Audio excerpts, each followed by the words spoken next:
another landmark horror movie that is genre defining from the same year, Halloween. Yeah. Came out around the same time, actually. Both those came out in the fall of 1978.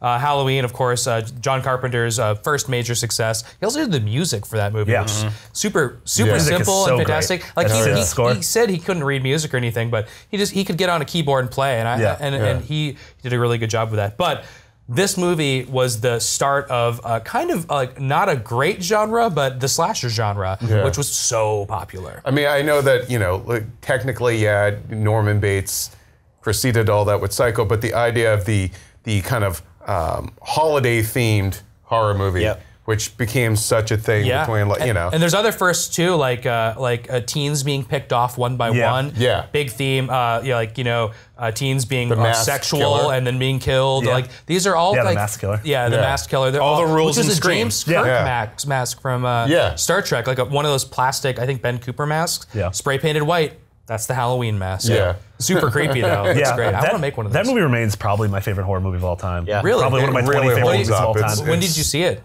Oh, as a kid, it's like one of my dad's favorite movies of all time, so I got introduced to it really early.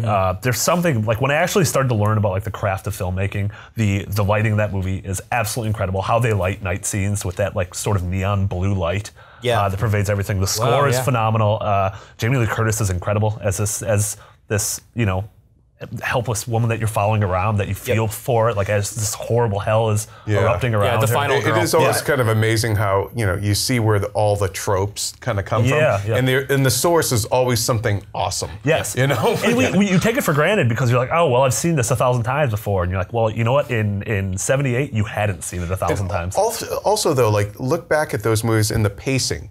Nowadays, so many horror movies are right off the bat just like almost too much too soon.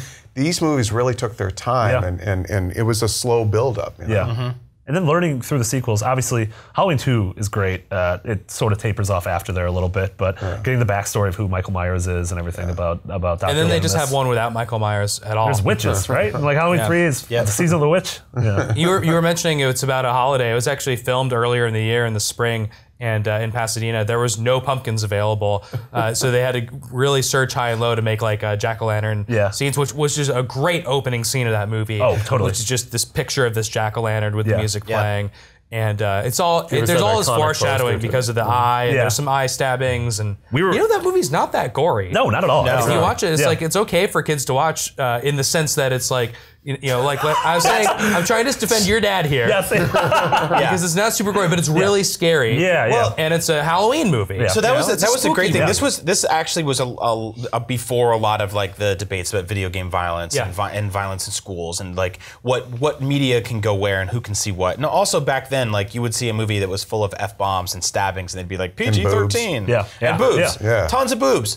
And there was this amazing sort of morbid sense of discovery that you would have as a kid in the 80s going into a video store and looking at these giant cassette tapes everywhere, and they just had these amazing, beautiful paintings on the front of them. And the horror section in the video store in my town was what I was always drawn to because it had the coolest art, right? I mean, the fantasy stuff was great, looking at like Neverending Story and stuff like that, but looking at like Ghoulies, and then looking at like Halloween and Night of the Living, Night all of the Living Dead, typefaces were dripping. The cases were always black with like white lighting. And I would go up and I would get Transformers the animated movie, and I put that on top, and then my second choice, because they were two movies for $2.25 was the deal. You hide the other one would just be like, what's this? Halloween, it's about trick or treating. All right. And we get in the car and I'd go home, and then I'd run on my parents' bed at 4 o'clock in the morning and be like, ah! But you don't get that anymore going just on Netflix and browsing through covers, because it's just kind of like, it's just not the same. There was something tangible about picking up this dusty, freaky looking box and being like, this is going to scare the crap out of me.